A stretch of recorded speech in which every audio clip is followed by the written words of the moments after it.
If you find Unfound's content informative, please support this podcast at Patreon, PayPal, or YouTube. On June 23rd, 2017, Unfound, when the podcast wasn't even a year old, featured the disappearance of Pamela Golden, who went missing from Little Rock, Arkansas on July 22nd, 1993. Today, we revisit this still unsolved case with new commentary and insight by yours truly, while also replaying the original interview from 2017. I'm Ed Densel, and this is Unfound.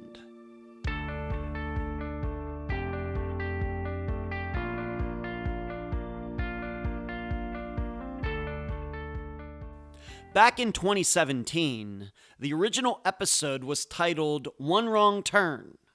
Why? Well, you'll hear about that in the summary and the interview. Back then, little did I know how much wrong turns would become a staple of many of the disappearances Unfound would feature over the next 6 years. For example, figuratively, in the now solved disappearances of people such as Robbie Hurt and Noah Davis, who took the wrong directions in their lives, getting into drugs that surely led to their deaths. And literally in disappearances such as Tyler North's. He should have never turned into that park to meet his ex-wife. And Esther Westenbarger, who actually should have turned, but didn't. Well, with Pamela Golden, given that it's now been 30 years, maybe we need to reassess whether she actually took a wrong turn. Think about that as you listen to this revisitation episode.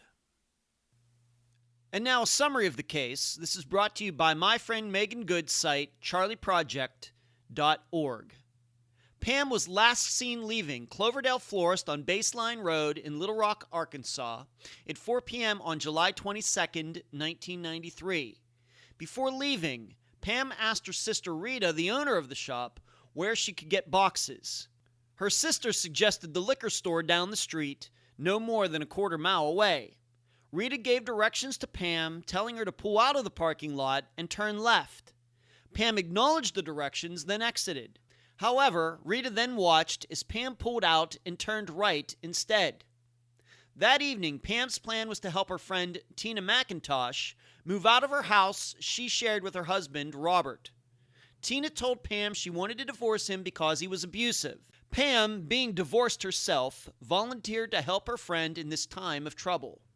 However, the next day, Tina called the flower shop to tell Rita that Pam never showed up that previous evening and nobody had heard from her since.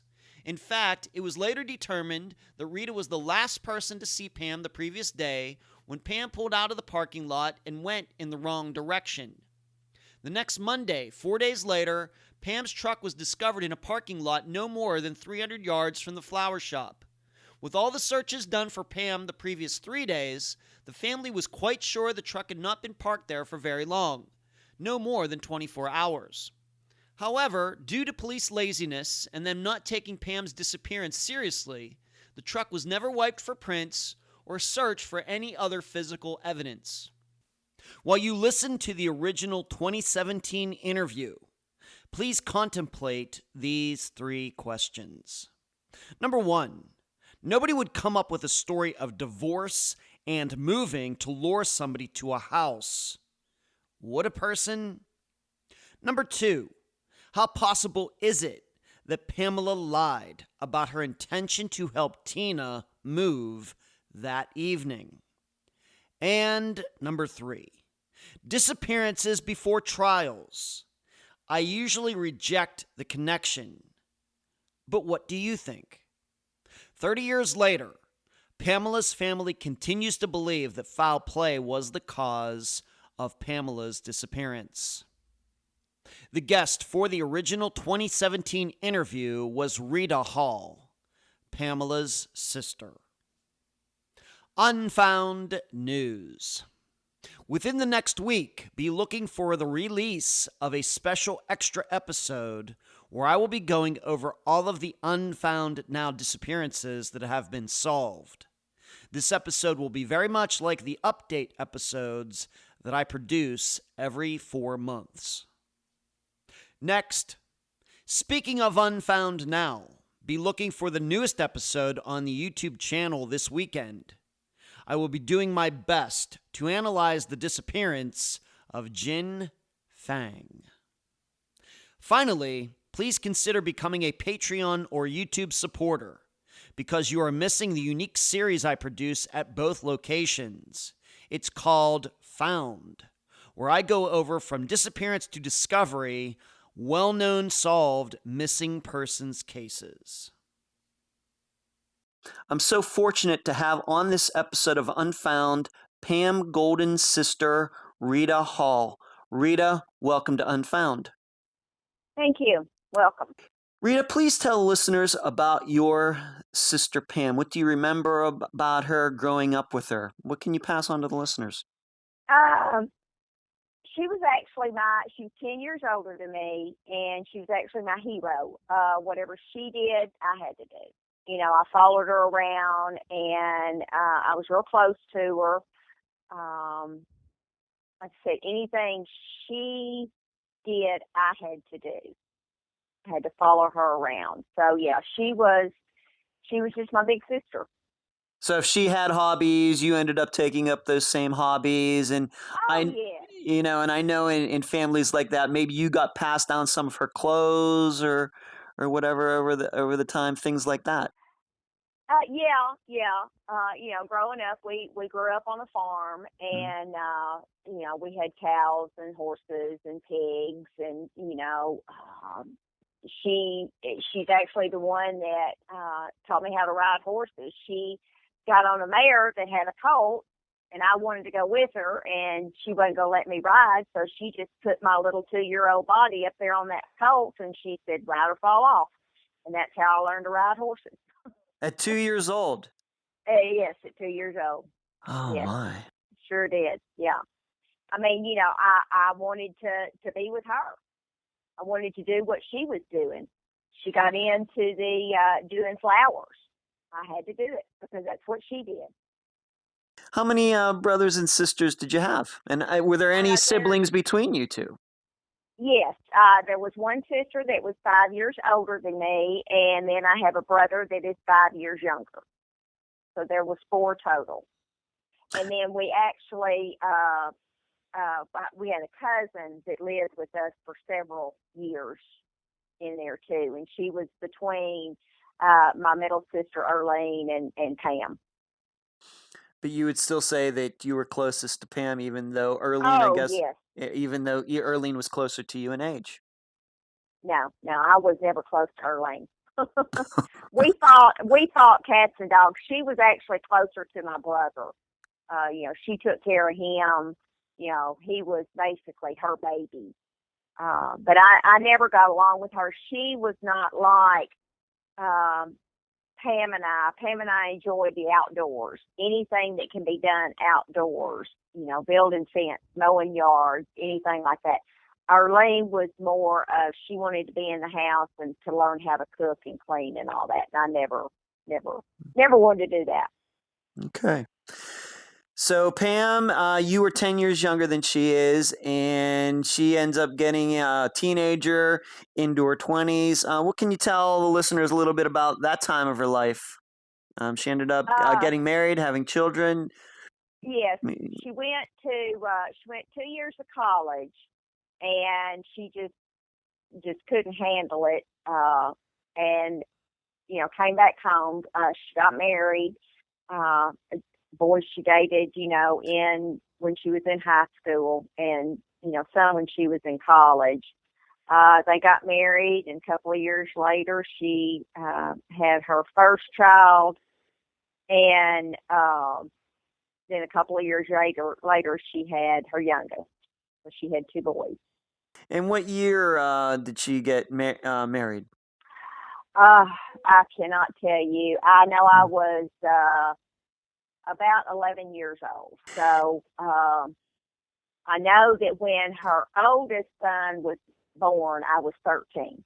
I'm 13 years older than my nephew. So around that. I'd have to get paper and pencil out. Okay, that's fine. You don't need to do that. You don't need to do that for this interview. That's fine. Okay, so we go up through the 80s. She's married. She has children. But then something goes on at the beginning of the 90s. What can you tell the listeners about that? Well, my daddy passed away in 1990, and it hit Pam really, really hard. She was real close to my daddy. She was basically daddy's girl. Whatever daddy wanted done, she would do it. She was always the first one there, teach me how to do this, teach me how to do that. And of course, me being the way I was, I wanted to do the same thing. My daddy was an alcoholic. He basically drank on the weekends, and I just kind of distanced myself after what I saw he put my sister through. He would show up at her house, drunk and make a fool of himself and things like that. And I was not going to do that. I was out of the house. I wasn't going to put it. Well, he passed away, and it really, like I said, it really hit her hard. And I think at that particular time, I don't know if she was losing something. I'm not really sure, because that's when she kind of started drifting away. Even though we lived right next door to each other. I mean, there was the three of us, Pam, me, and my brother, all lived right together. I mean, there's 30 acres, and we each had 10 acres. But she started drifting away. There was issues with my daddy's will. He left everything to me and my brother and left her out. And I think that in her mental state, really needed, it really hit her hard. I guess that's Why do you think that was? Why did he leave her out of the will if she was so close to him? Because when her boys started getting up, being teenagers, they don't want to hang out with Grandpa anymore. And he would make comments about, especially the oldest son, oh, well, he's a sissy, or he's this, or he's that. Being a mother, she, of course, is going to take up for her children. So her and my father started having trouble communicating and doing things even before he passed away. And him and my mother had gotten a divorce. And at that time, they were already having trouble as far as, she tried so hard to get his approval. And it wasn't working. And you say you noticed you noticed these changes after he, like something that she didn't reconcile before he passed away. Yes, I think that's part of it. She did not reconcile with him before he passed away. Mm-hmm. I was actually the last child that spoke to him before he died. And she ended up, so you're living beside her, so you were seeing this change, happen. And yes. She ended up getting a divorce of her own. Right. Eventually. Right. And I had tried to talk to her and tell her, please go to the doctor. See if, because she's 40 years old, I don't know if she's going through early menopause or she was having trouble with her mind. A woman's hormones can get all messed up, and they just play havoc with your mind. So I don't know if that was happening to her, and I begged her, please just go to the doctor, see if he can't help you, talk to somebody. And she wouldn't do it. She just would not do it. She was set. This is how she was going to be, and nothing we could do about it. And it wasn't that she just got divorced, and this maybe goes to what you're talking about, how you maybe wanted to have her go see a doctor. She ended up having an affair with one of her son's friends. Correct. He had, this boy had moved in with them, and but I don't even know why. I didn't really know that much about him other than, just seeing him around. And then apparently they started having an affair, and her husband caught him in an embrace in the kitchen, I believe, or something like that. And then that's when just all hell broke loose. I bet. And so she gets divorced. Does she move out, or does her husband move out? Or No. She moves out.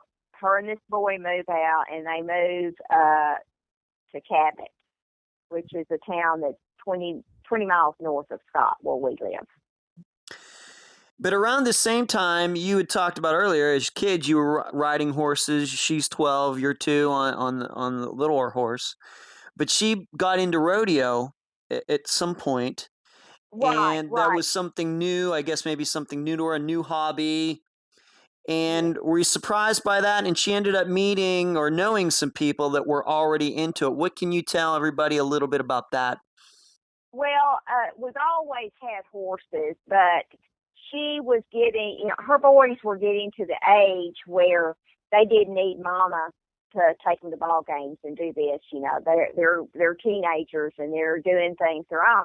And I don't know if she got back into it to, give herself something to do, as far as occupying herself, since her boys didn't need her so much anymore. And she did started, rodeoing, and she was buying and selling some horses and stuff like that. And that did not surprise me. Now, her moving off with this 20-year-old boy surprised me, but that didn't. I'm sure it did. Now, there are a couple people that the listeners need to know about before we go further in this, and we just want to mention their names: Robert McIntosh and Tina McIntosh. Who are they? Just in general for now, who are they? They were, I know that Tina was a friend of Pam's, and I'm sure that's where she met her, was when she had moved up to Cabot, and they had been doing, this rodeo and horse showing, hanging out at the rodeos and stuff like that.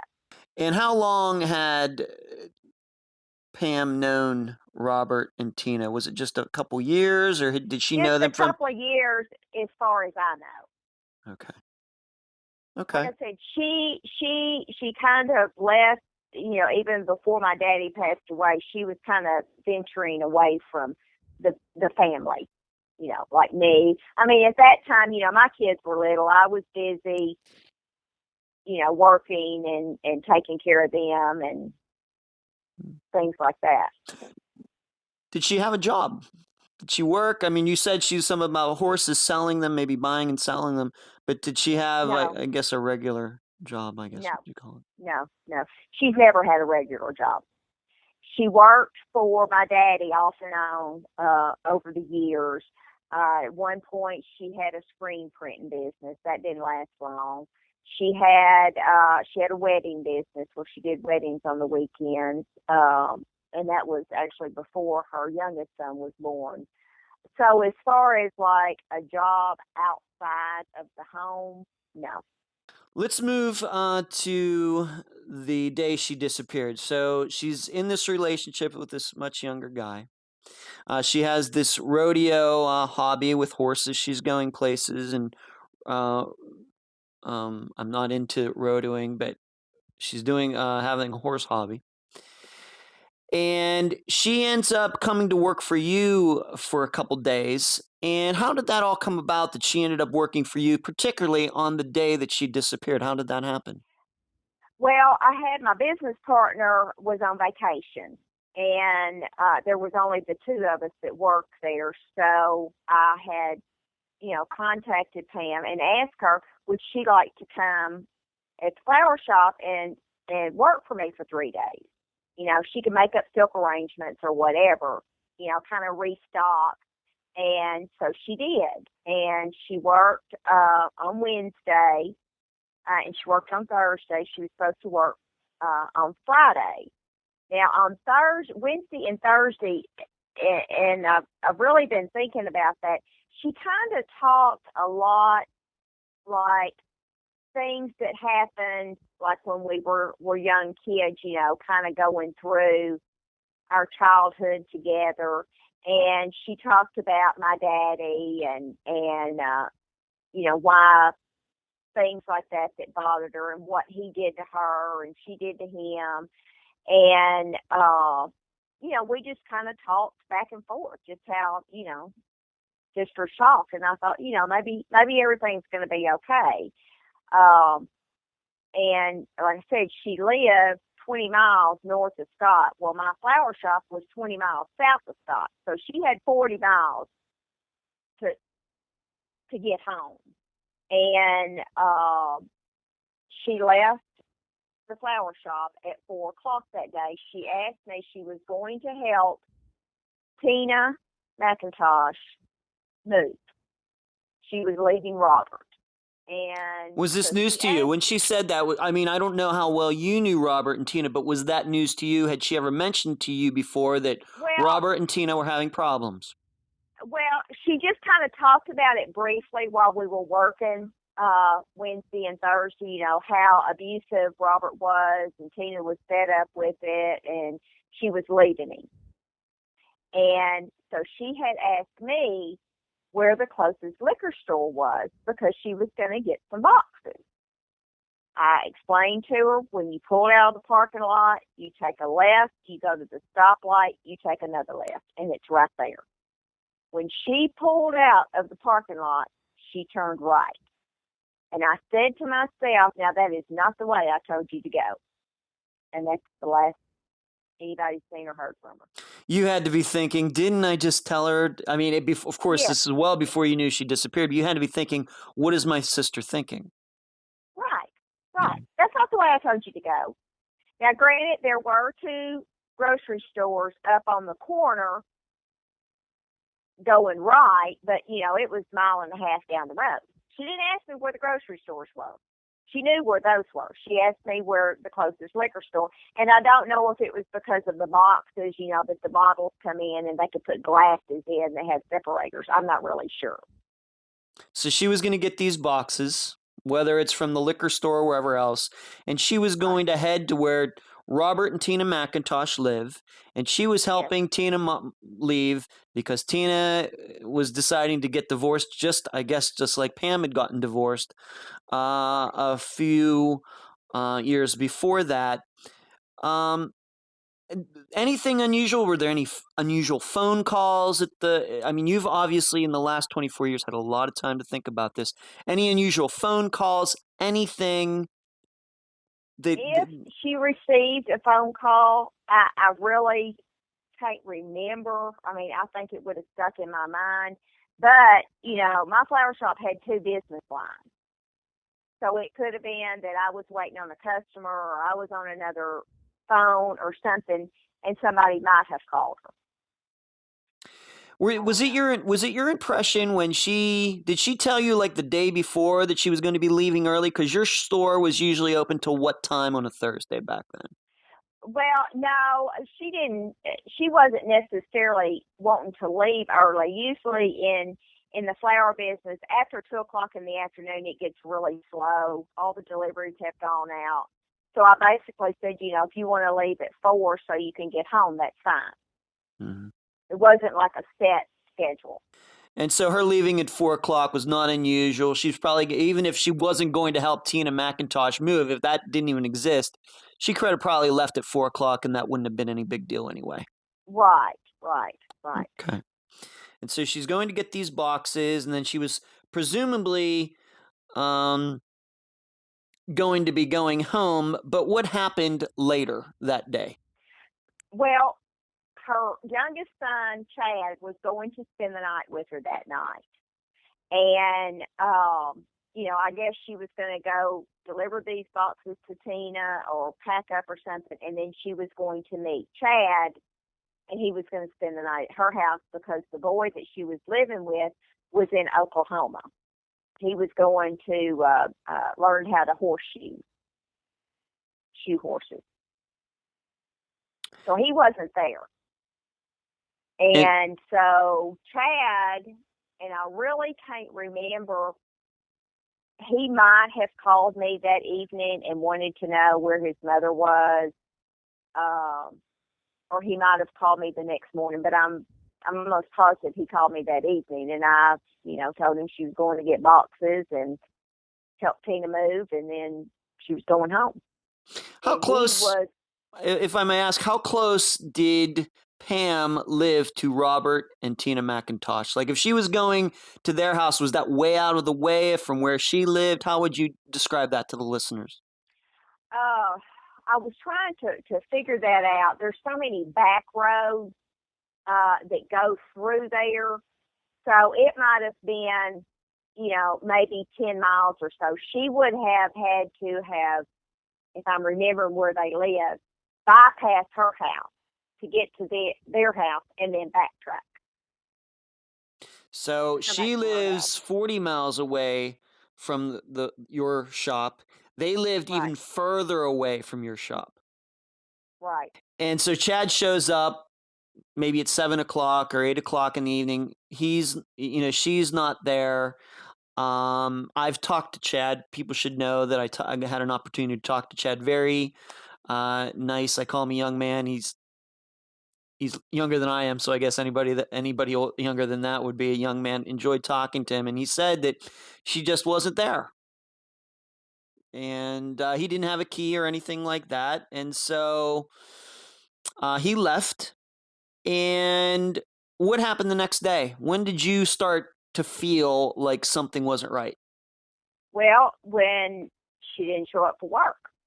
I thought, well, maybe she's caught in traffic. And usually by 9 o'clock, she would have had plenty of time to get there. And I kept wondering, where is she? What has happened? And Tina called me and wanted to know. She wanted to talk to Pam, and I said, she's not here. I don't know where she is. She was supposed to be here at 8 o'clock, and she's not here. And, I don't know what else I want to say I asked her, well, she was coming to your house with boxes. And I really don't think she said, or if she did, I don't remember, well, she didn't show up or something. Apparently she didn't show up. Do you have any knowledge if the evening before, being that Pam was supposed to go to Tina and Robert McIntosh just to help Tina move out, do you have any knowledge that Tina the night before tried to contact Pam or contact you when Pam didn't show up? Or contact anybody for that matter, maybe your ex-husband, anybody? Yeah, not that I'm aware of. She didn't try and contact me because I don't think she had my home number. And she didn't try to call your shop, but you might not have had an answering machine or anything. Right. I did not have an answering machine. But she did call, what you could say, first thing tomorrow or the next morning. And that's when you knew something was wrong. Did she sound surprised when you said, well, she said she was going to your house? I don't know what happened. No, she didn't sound surprised. Okay. So what'd you do? What'd you do next? Fretted and worried all day. And when I got home that evening, I called my brother and, said, we can't find Pam. We don't know where she is.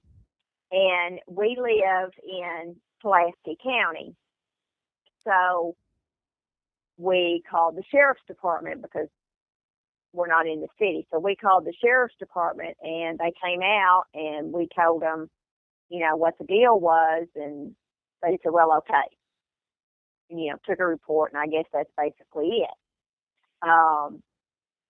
They at the time did not look at adult disappearances like they do today. They still are not on top of that, which they need to be. But then, we decided the next day, which would have been a Saturday, we get in our vehicles and we are driving all over Southwest Little Rock, because that's where my flower shop was at, looking for anything. Her truck, her anything. Nothing. There was nothing. Supposedly the police questioned the liquor store that she was going to. She did not show up there. And we described her. I described what she was wearing, what she looked like, her vehicle, and I told the sheriff this, I described what she had on, what kind of vehicle she drove, and we didn't find nothing. And we're frantic by this time. We don't know what to do. And the police are no help at all. And the listeners should understand, I actually did a Google map check of how far everything is away from each other. And that liquor store, less than a quarter of a mile away from your store. Less. Correct.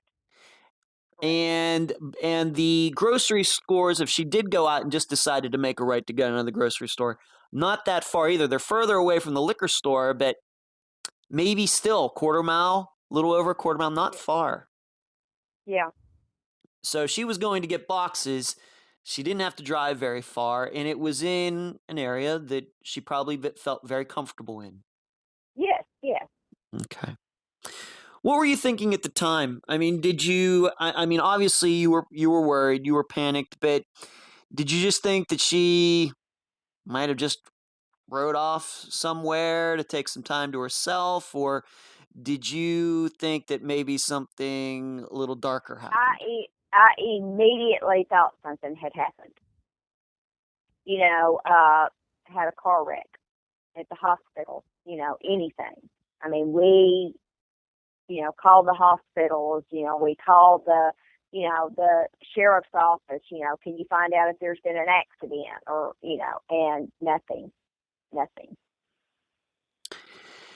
And so we go from the next day after, which would have been a Friday, the Saturday that you go all around looking for her, driving around, nobody's seen her, nobody's heard from her, and we get to Monday, and her truck is found. What can you tell the listeners about that? Well, it was actually a friend of her oldest son. He was working in that area, and he was coming west to east down Baseline Road, which my flower shop was on Baseline, and he spotted her truck in the parking lot. So he comes to my flower shop and says, I found Pam's truck. And I immediately jump in my vehicle and go over there, and I'm going, yeah, that's Pam's truck. So I called my brother, I called my ex-brother-in-law, and I said, Pam's truck is here. I called the sheriff's department. I called the detective, and he said, oh, well, that's nice. Y'all just go ahead and take it home.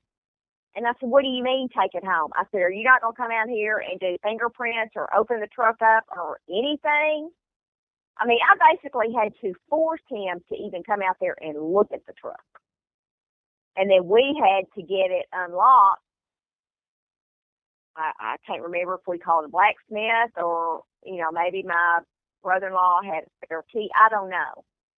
And I had given her some vegetables from my garden, and they were still in the front seat of the truck. Her purse was gone, and this truck was that extended cab that had like the bench seat in the back. That seat was always in the down position. That was one thing I noticed. It was always in the down position because she always just, had stuff back there. That seat was in the up position. Interesting. That I found odd, and we really wanted them to do fingerprints, see that button that locks it, do that, see whose fingerprints on that, anything. They did not want to do nothing. Was this still, do you believe this is because they still had the attitude that she's a grown woman, if she wants to go somewhere, that's it? Yes. And they still have that attitude today. The listeners need to know something. This truck was found how far away from your florist shop? Now, listeners should remember, the last time that Rita saw Pam was at her shop. How far was the truck found away from your florist shop? It was not even a whole city block.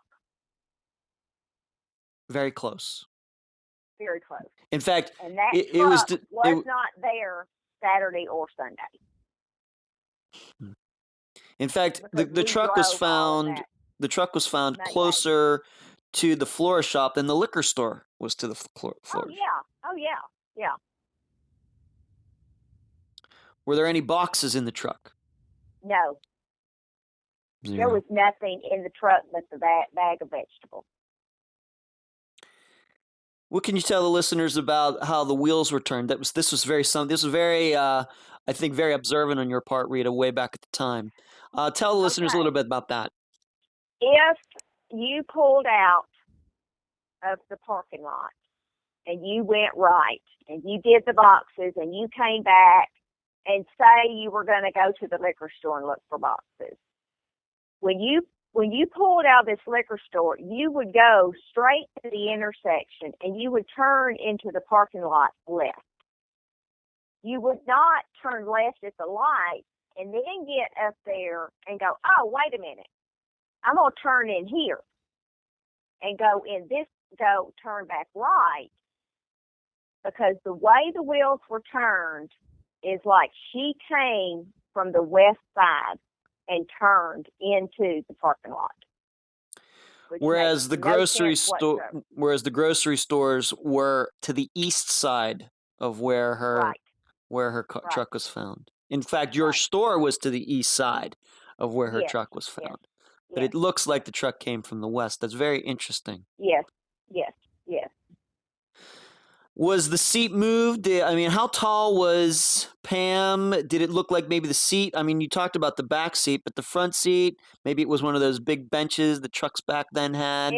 It was a big bench seat, and it did not look like it was pushed back, like a big person had got in it. Because she was, she wasn't but like 5'2". So, the seat would have been pushed up so she could reach the pedal. And it did not look to me like it had been pushed back. So the police didn't want to do anything. In fact, you had described to me that the sheriff was like on the verge of retiring, so you couldn't even get him to show up and take an interest in it at all. Right. What happened to the truck after it was found that day? She actually had borrowed the money from, it was a friend of my father's that Pam had actually done some work for, like doing some landscaping work. I had an uncle that had a landscaping company, and she worked for him a little bit. And she had actually done some work for this friend of my father's, and he co-signed for her to get this truck. So we turned the truck back over to him.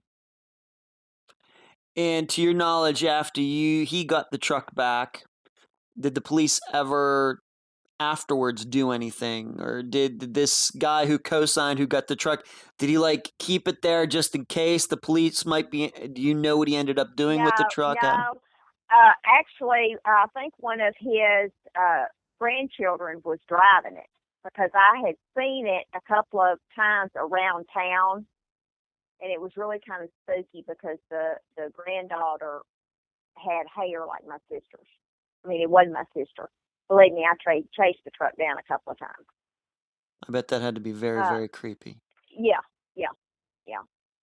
And so after that truck was found, since then, there hasn't been many things found. Her purse was never found. The truck keys were never found. Nobody has come forward to say, you know what, I did see her at the grocery store. I did see her. Nothing like that. Nothing. Okay. Let's move on. We're going to talk about some people who were involved in Pam's life, and we're going to, of course, get to the most important ones. I think maybe we could call them decent suspects. But You had said earlier, but we just want to go over this again. Where was Pam's boyfriend at the time that she disappeared? He was in Oklahoma going to farrier school, which is how to learn how to shoe horses. And so he was nowhere near. There's no proof that, he Nope. came back to Arkansas, anything like that. No. And I'm sure that, the sheriff's office, may have contacted the school and said, I don't know if they did or not. Mm-hmm. I don't know. And even so, there's really no motive that you know of that the boyfriend would have. None. No. Okay. No. What about Pam's ex-husband? He was taken in and questioned. He did take a polygraph test, which he failed, but they explained, because he is a very emotional person, and it still bothers him today. He really didn't want a divorce. He was doing it because that's what she wanted. I think he was still in love with her. Would have done anything for her. I honestly don't think he would have done anything to her. Now, there are other people who think otherwise, but I don't. Did he have an alibi for that day, to your knowledge? Do you know personally where he was the day that Pam disappeared? Would he have been in the area with his work or whatever else? No. He worked the night shift at ABF. So I don't know as far as like at the particular time she disappeared. I want to say he was at a baseball game, but I can't remember. Did those 2 days that Pam and she worked together? Can I ask this? Being that you had told me that once your father died, she'd been drifting away from the family. Those 2 days that you spent with her, was that the most time you had spent with her in a while, or were you seeing her regularly? Yes. No. It was the most time I'd spent with her in a while. And she didn't have any complaints, any ex-husband complaints, any arguing? And No. I think that once she left, they didn't, other than, I think she just talked to her boys. I don't think she talked to him much. And there weren't any custody issues or money issues? No. Between them? She basically left the house, the kids. She just walked out with the clothes on her back, and she didn't even take all them. Now we come to Robert and Tina McIntosh again.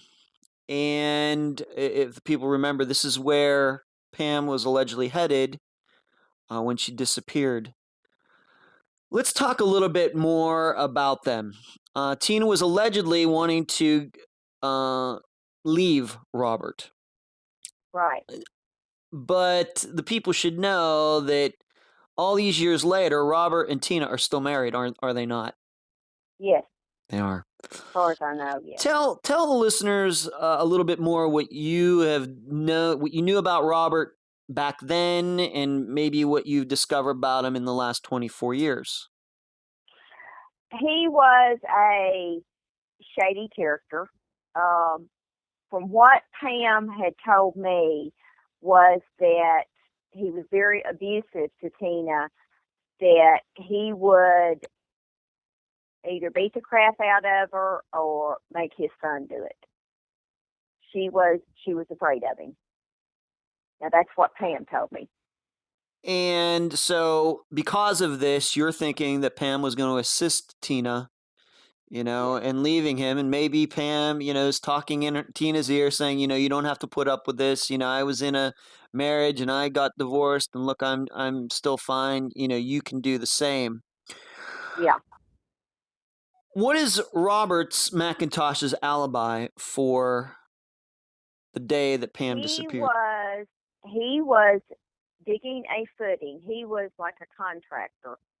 He was digging a footing for the Sylvan Hills ballpark. And the ballpark, the baseball fields had been there for a long time, and they were adding on more fields. And there is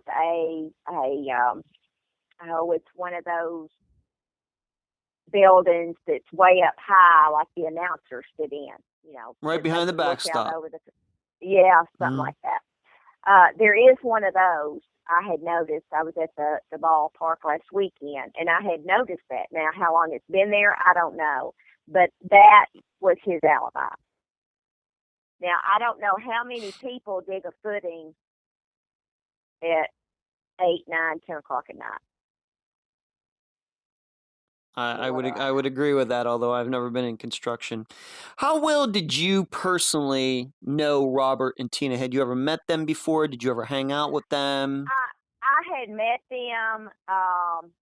They would I would go and see Pam ride, or go to the horse shows. Just acquaintances. Didn't really know them.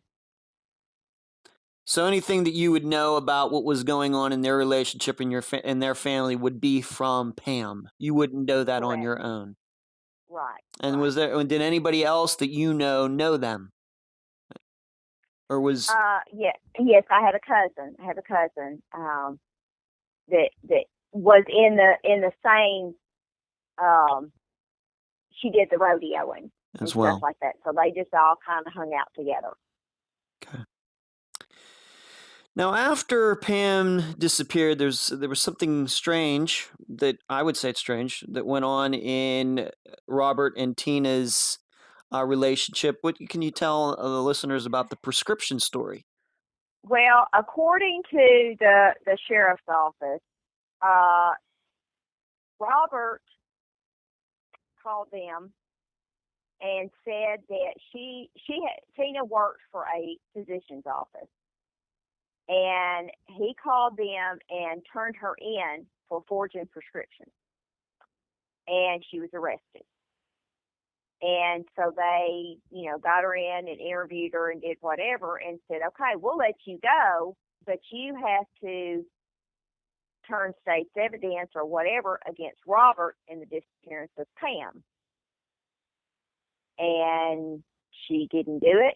And the next thing you know, Robert bails her out of jail, and they've lived happily ever after. So the police, as far as you know, how did you find out that they tried to give her a deal? How did you find that out? They called me and told me. The police told you this? Yes. It wasn't the sheriff's office; it was the state police. The Arkansas State Police. Yes. And she did not go along with that. She decided that she was going to keep her mouth shut. And she got bailed out by the very person who put her there in the first place. Do you know that if she ever got in trouble for that she ended up pleading guilty? Do you know anything that happened regarding that? No. After that, I was done. I did not want to see her, talk to her, or nothing. And so she gets out of jail, and they continued to be married to this very day. But yes. You personally believe that this divorce that Tina allegedly was wanting to leave Robert was the reason that Pam disappeared? Yes. Okay. Let's move on to a couple other stories, though. A couple facts, some things that were going on in Pam's life, and I guess kind of your life as well, that were going on at the same time that obviously would raise a lot of questions, I think, in a lot of other cases. What can you tell the listeners? Pam was due to give testimony in a case regarding a new guy into this story, his name's being George Wilcox. Correct. What can you tell the listeners about that? Where we actually live, like I said, we live in the country, and we all three live together. On the other side of my brother's property there's a wooded area and bean fields, crop fields. And when we first moved out here, we used to ride our horses back in there all the time. And I cannot recall how this woman found me, but she found me, and she was with the federal government, I'm assuming, and questioned me about us riding horses. And she said she wanted me to give a deposition as to he filed an insurance claim, said he planted this crop and it didn't make, or it flooded or whatever. And she wanted me to give a deposition saying, yes, there was crops planted there. And she also wanted Pam, because Pam and I rode horses together quite a bit, all back in there. And I said, okay. So the woman comes to my flower shop, and she talks to me, and she said, okay, I need you to come to the federal courthouse and give this deposition. So I go to the federal courthouse and give this deposition. And actually, where she was talking about, I'd never ridden over there. And I said, no, I've never ridden that, because that's real close to the highway. And I said, I've never ridden there. We've always ridden back this way. And so basically, I was useless to them. But Pam was supposed to go and give her deposition on that following Monday.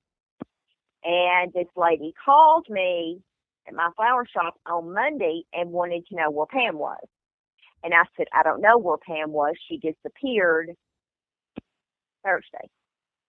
So just so the listeners are keeping track of the days, on the very day that Pam's truck was discovered in that parking lot, that was the day that she was supposed to give her deposition in this case that the federal government was interested in regarding George Wilcox and him filing an insurance claim for allegedly losing crops due to whatever reason. Would Pam have known any more about those crops than you would have? Yes. Yeah. Now Pam knew, she knew George Wilcox. I just knew him in passing, because of some of the dealings that she had with my daddy. They had land that bordered each other, and he was wanting to be this big time whatever farmer. He was another shady character.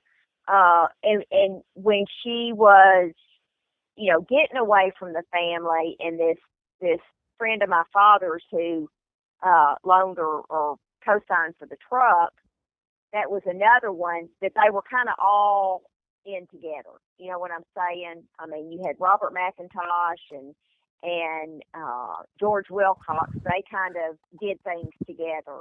Robert being a contractor and George being whatever George is.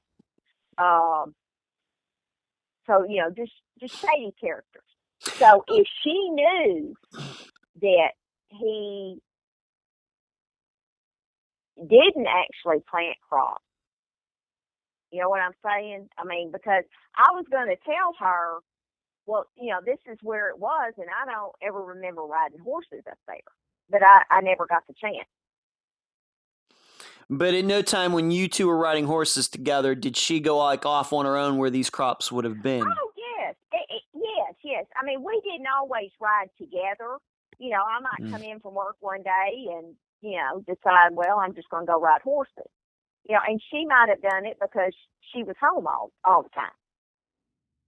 And on top of that, she knew George Wilcox a little better personally than you did. So she might have been in a position where she might have known something suspicious was going on without even riding horses out there. Right. Okay. Right. And when did you give your deposition? How soon before she disappeared did you give your deposition? And then we know like 4 days later is when she was supposed to give hers. I had been really trying to rack my brain to figure that out. And it might have been on that Wednesday that she was working, which I don't think so, because I don't think I would have left her alone. So it might have been the Tuesday before Pam started working. Okay, so like maybe deposition was 2 days before your deposition was 2 days before she disappeared, would you say? Yeah. Okay. And just so the listeners would get an idea of what we're trying to say here is that there's a possibility here that George Wilcox might have been filing for an insurance claim for crops he never planted. Right. Just like no different than any other insurance claim where somebody goes and drives their truck into the river to the bottom and then goes to the insurance company and says it was stolen. Something like that. Yeah. Do you know whatever But came of... Excuse me, go ahead. You don't ever mess with the federal government. Yes. They don't like that. Yeah, that is true. Do you remember what came of that case against George Wilcox? No. Do you think that Pam disappearing might have affected it one way or the other? Do you have any idea what she was going to testify to? Had you talked about it? No, I had not. All right, so you had no idea. I don't know. Okay, please. And I don't know, and I can't remember if the lady had told me, don't talk to your sister about this. Don't tell her what you said. And she might have. Like I said, it's been 24 years. I can't remember. But that conversation, those 2 days you worked together, your deposition, what you said and what she was going to say never came up. Right. Okay. If it did, I really don't remember. That of course is possible after 24 years. However, I would also believe that if the conversation did come up and she did say that she was going to say, you know what, I don't think he ever planted anything out there. I'm guessing that's probably something you would remember because that would be considerably noteworthy. Yeah. We have one more story. I mean, we have the Robert and Tina divorce story. We have this testimony that Pam was going to give that she never got to give, or disappearing right before she was supposed to give it, and that's a pattern that we've had on this program before with the disappearance of Lola Catherine Fry. She was supposed to testify against some doctors, and Dow Corning, she disappeared right before she was supposed to give this testimony. It reminds me a lot of that. But we have one more story, and we go back to Robert McIntosh, and it has to do, we talked about your father, about an auction that was done after he died. What can you tell the listeners about that? He had a lot of heavy equipment, construction equipment, and just stuff like that. And so we had to have, an estate auction, and Robert was there. I did not go because I said I can't deal with that. I went out of town. I said I don't want to deal with it. Pam was there. She actually bought a piece of equipment that belonged to us when we were children. But Robert had bought a piece of equipment for $12,000. And he writes a check. Well, the check is hot. He's got the equipment. The check is hot. So Pam handled all that. She took it to our attorney and said, okay, this check is hot. And what's the amount? You can say the amount. What was the amount for? It was $12,000. Wow. And nothing ever came of it. Yeah. And when you say nothing ever came of it, meaning... And what year did this auction happen, would you say? Pam disappeared in 1993. Would you say what year did this auction take place? When did Robert get his hands on this piece of equipment? I want to say it was early 93, like at the beginning of the year. So like 6 months before she disappeared, approximately. Yeah. And it was Pam who headed up this idea of really getting this money from him. The check bounces, and he got to hang on to this piece of equipment. Do you remember Pam saying anything about this? Being that she, of course, knew Robert and Tina better than you did, or maybe of anybody else in your family. Do you remember saying anything, being disgusted with a friend that would do something like that?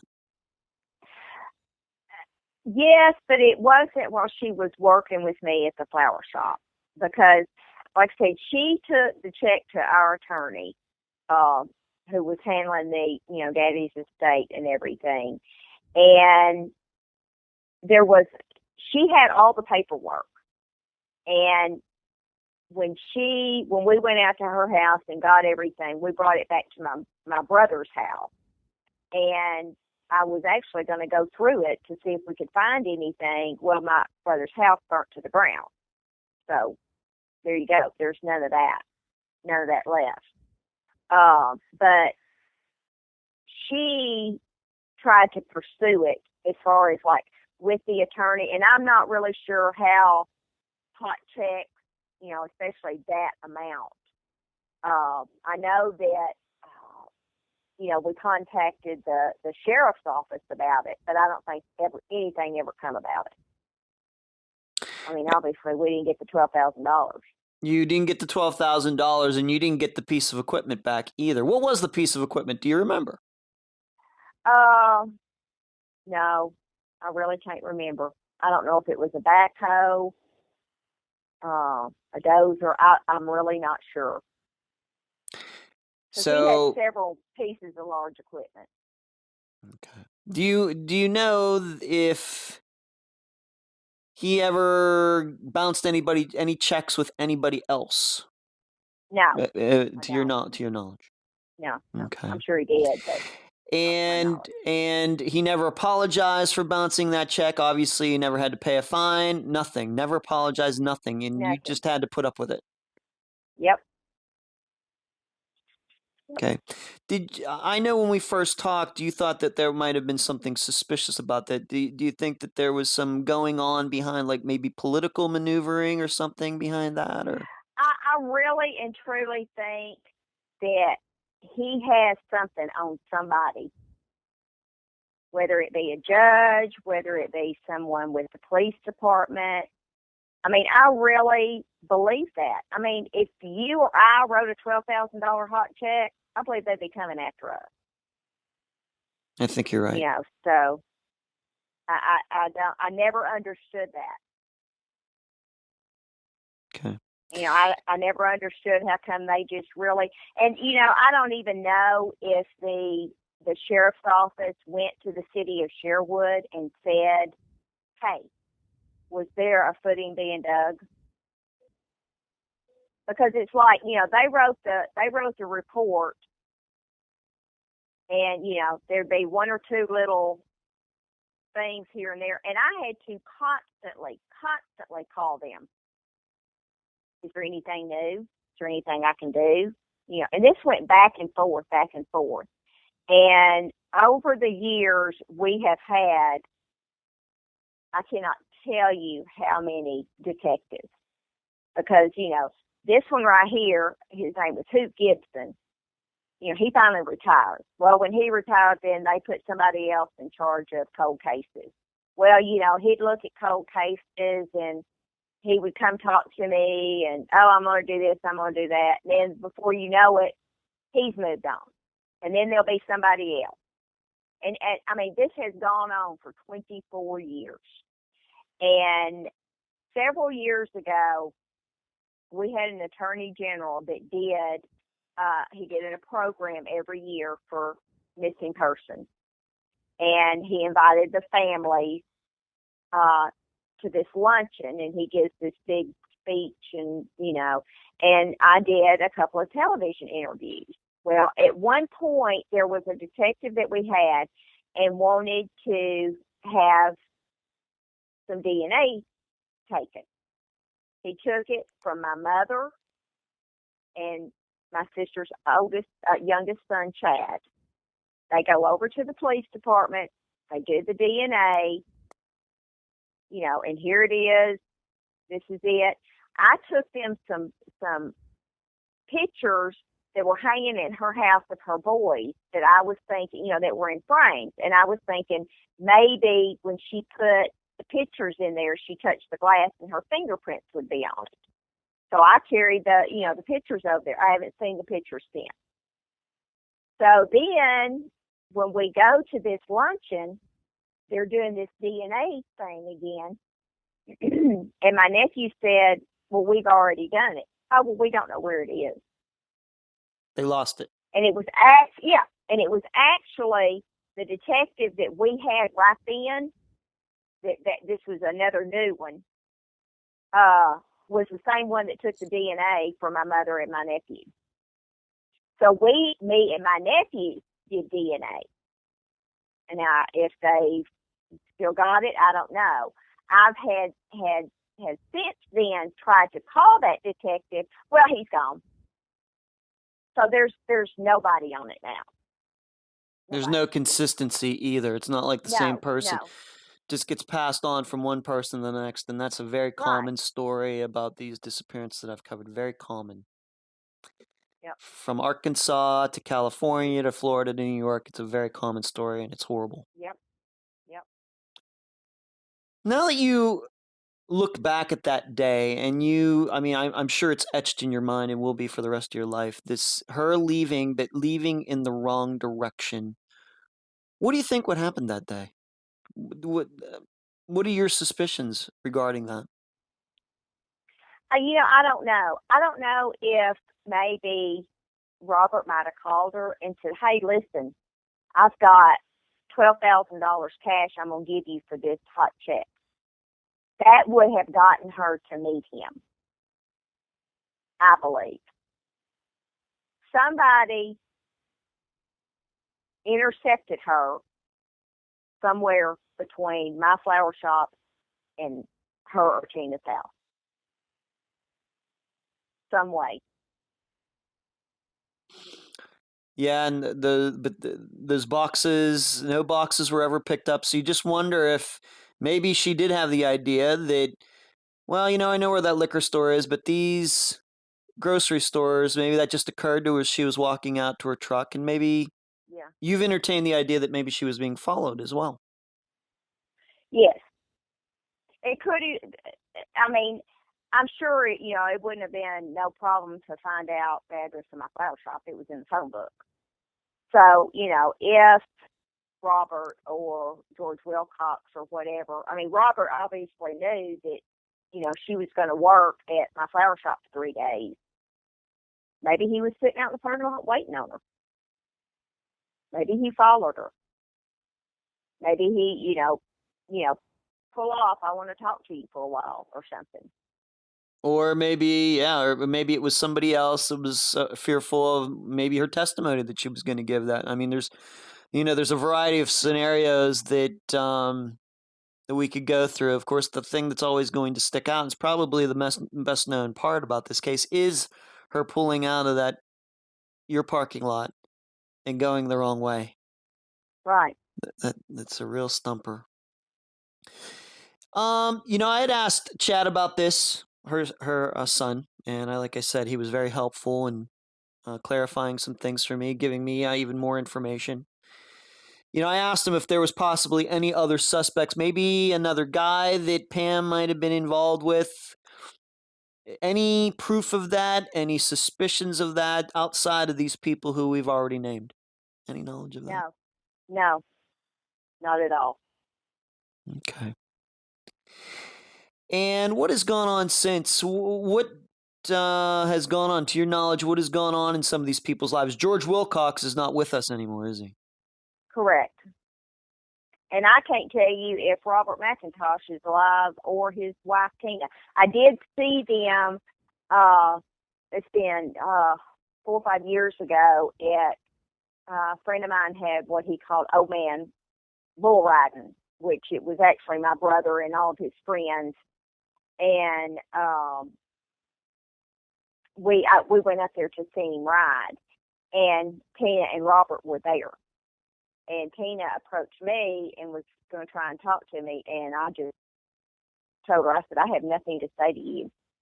Nothing. And just turned around and walked off. So she tried there. She tried to talk to you, really? Yes.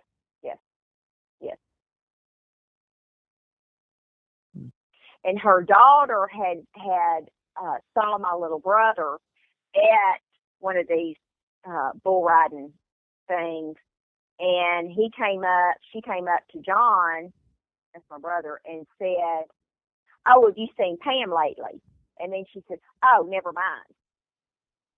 So what was that about? Does she know where Pam is? Was she saying, "Oh, never mind," because Pam's disappeared? My brother mentioned that to me the other day, and you know, that's another thought in your mind. Does Tina know where my sister is? Does her family know where my sister is? You know, do they know that she ran? You know, if she ran away from home? You know what I'm saying? I do. What happened to Pam's horses after she disappeared? Did somebody get them, or? Yes, we brought them home here, next door, where my ex-brother-in-law lives. Okay. Rita, what did this do to your family? I mean, at some point, and I asked this question of everybody that's on this program. I know that at some point, it varies from case to case, disappearance to disappearance. At some point, friends and family start realizing, you know what, I don't think this person is coming back. Or if she is or he is, maybe that he or she did run off to start a new life. When did that happen for you, and what has this done to your family since? Well, my mother passed away in 2011, and it was very devastating for her. Very devastating, because she had lost my middle sister, you know, in between the time. And she never really got over it. I'm still not over it. I mean, like I said, her house that she built and my house that she helped me build, I mean, I see it every day. Every day. And she is never off my mind. My brother is a little bit different just because he's my brother. He wasn't as close to Pam as I was.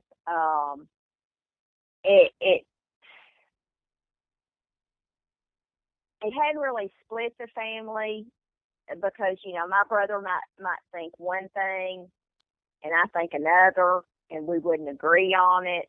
You know, I've got cousins and you know, that we all grew up together because our family, especially my mother's side of the family, we were all close growing up. It's still hard for everybody, and especially on the day that she disappeared. Yeah. I mean, you know, it's every year. It's a constant reminder, and you know, if she hadn't have disappeared, I truly believe that, you know, I would have my two nephews living next door to me and all the precious grandbabies all right here together. You know, my daughter was real close to Pam. She was actually named after her, and my son too. And, you know, when she disappeared, I mean, my little girl was like in 5th grade. So that was kind of hard for her. She couldn't understand where her Aunt Pam was. And it's, you know, it's been kind of hard on all of us. Yeah, sure does. I guess I just kind of take it. Sometimes I feel like it's me and Chad are the ones that are constantly trying to find answers. Yeah. And I got to talk to him, and I'm not going to, you know, without him actually being on this program, I'm not, you know, going to go deep into what we talked about, but, you know, about his feelings and everything. But he seems to be a very good guy. You know, He's an excellent daddy. Yeah. Yes. And we talked about that a little bit. Yeah. He tells his two kids about his mama. You know, that they've never, I mean, she disappeared before he even got married. So, you know, and I talk about them. You know, I talk about her. You know, I tell them stories. I mean, even though they don't know her, you know, I've got pictures of her, you know, and I say, you know, this is my sister, and I wish you'd have known her, and, you know, would have had, you know, 30 acres of horses running around, and because she's got her oldest granddaughter is like her. She loves horses, and her grandson is crazy about horses. It kind of runs in the family a little bit, things would have just been so much different. Yeah. Where can people find you and more information? Do you have a Facebook page or anything like that? I do. I do have a Facebook page. Okay. Tell the listeners about it. It's just Rita Ott Hall. Okay. There is a Missing Persons of Arkansas Facebook page, which actually doesn't have anything to do with the police department. This is an individual who has made it his life's work to get Missing Persons of Arkansas up and running. A couple of years ago, and this was, and I had also done a television interview about this, is there are, at the time, 400 missing persons in Arkansas, in the state of Arkansas. There wasn't even probably 120 of them on. When you type in missing persons in the state of Arkansas, there was only like 120 people's picture. This gentleman has got it to where he's got everybody's picture up there. And our attorney general, did this big, of course, it was election year. That was something that they were going to get up and running. They were going to get all 400 of these people's pictures on this website. Get it out there nationwide.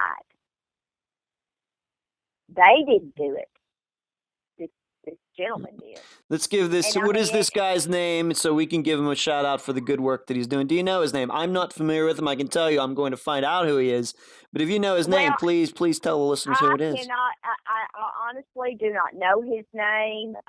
Like I said, it's Missing Persons of Arkansas. Whenever he posts something at least 2 or 3 times a week. And when he does, I always share it on my Facebook page. Always. This is interesting, and probably some of my listeners who've been around for a while, they know that I've covered a few disappearances in Arkansas now, and it's because it seems that guy is doing good work, that the news about these cases is getting out there, and they're getting in front of my eyeballs, in front of some of my listeners' eyeballs, who then tell me, do you know anything about this case, Ed? Because I've done the disappearance of Ronnie Russell, who disappeared in Arkansas. Clea Hall is another one that I did in Arkansas as well within the last few months. So whatever's going on in Arkansas, that guy I think is doing a good job, and I'd like to know his name too. He is. He really is. And like I said, I'm not real computer savvy. I've managed to look at my Facebook page, just to see what everybody's doing. But I do share his information whenever there is a new case coming up, or, somebody has recently disappeared. I always share it, because if they would have had something like this, or the internet or email when Pam disappeared, I would have put it on an email and sent it wherever it needed to go. I mean, I told you she was kind of like buying and selling horses, like going to Oklahoma. I would have sent it to every sale barn in the state of Oklahoma, or Texas, or, surrounding states. Sure. That deal, yeah. They didn't have that 24 years ago. No. So, anytime I can help, sharing this, Missing Persons of Arkansas with my friends, which are all in Arkansas. So, but it gets it out there, and if they share it with their friends, they might have friends. I mean, how Facebook is. You never know. You never know. I have done, like I said, I've done several interviews with one of our local stations here, and I always post it and say, be sure and watch this. Maybe somebody will know something. You know what I'm saying? Just to get it out. Of course, absolutely. Yes. And you make a good point, and this is another topic that we've covered on Unfound before, that, technology makes all the difference. You think about now with Pam, she probably would have had a cell phone. She probably would have Yep. had a Facebook page, Yep. and people today can be tracked a lot easier than in 1993, Right. So, and that's unfortunate, because there's no doubt Yeah. that a lot of disappearance cases, murder cases, all sorts of cases have been solved due to the internet, due to cell Yeah. phone evidence and tracking people. Right. Yeah, yeah, Right. Right. You're 100% right. yeah. Rita, any last words before we conclude this interview for tonight? Just that, keep on local law enforcement, that just because someone is 42 years old and disappears does not mean they ran away from home. That an adult missing is just as devastating, well, not just as devastating, but it's devastating to the family as if a child was missing. I mean, I don't know what would happen if one of my children were missing, or, a child or somebody I know, but it's still devastating to the family. It's all the same. To the people that, it's all the Doesn't same. matter gender, doesn't matter ethnicity, Right. doesn't matter age. It all Right. hurts the same, and it's all bad. Right. Right. Yeah. Rita, thank you for being on this episode of Unfound. Thank you for doing it. You're welcome. And that was my June 2017 interview with the sister of Pamela Golden, Rita Hall. I thank her for appearing way back then. And yes, I've kept in touch with Rita over the past 6 years. And yes, she knows I planned to revisit Pamela's disappearance today. How this all came about was Rita emailed me about talking to a prominent person in the Arkansas missing persons community a few weeks ago, and that person will be a guest before the end of October.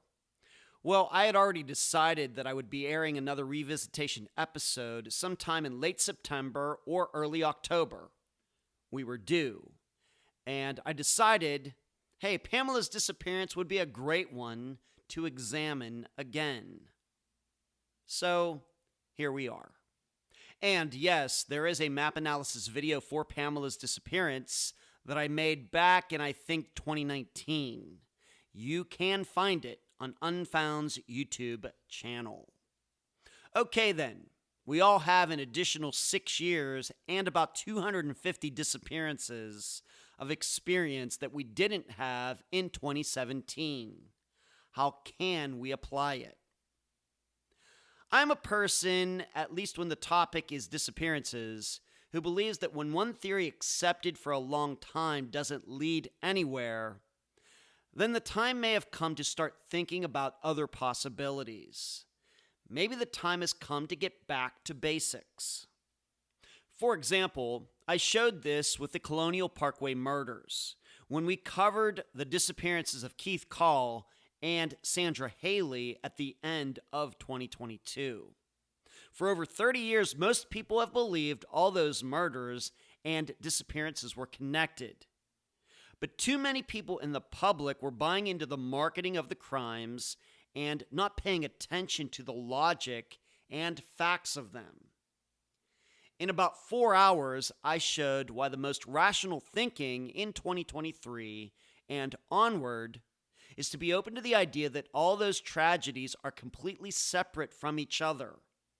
Because the most popular thinking all this time has not taken anyone anywhere. I think the same way about Pamela's disappearance. Believing that Pamela went missing due to the McIntoshes, that she went to their house and something happened, has been the most popular, if not the only theory since 1993. But let's be honest, it's gone nowhere. And I include myself as one of those people who has subscribed to this theory. Here's what I think would move it along, though. If somebody could prove that Robert McIntosh knew Pamela was working at the flower shop that day, then I think the long-standing theory gets quite a bit clearer and provable. Because the issue is still that Pamela went right when she should have gone left. Why would she do that? Well, maybe she had a better place to get boxes. Maybe she lied to Rita and had no intention of ever helping Tina McIntosh move. Or, as we touched upon in the interview, somebody had been waiting for Pamela when she got to her truck. Somebody who then directed her to go right instead of left.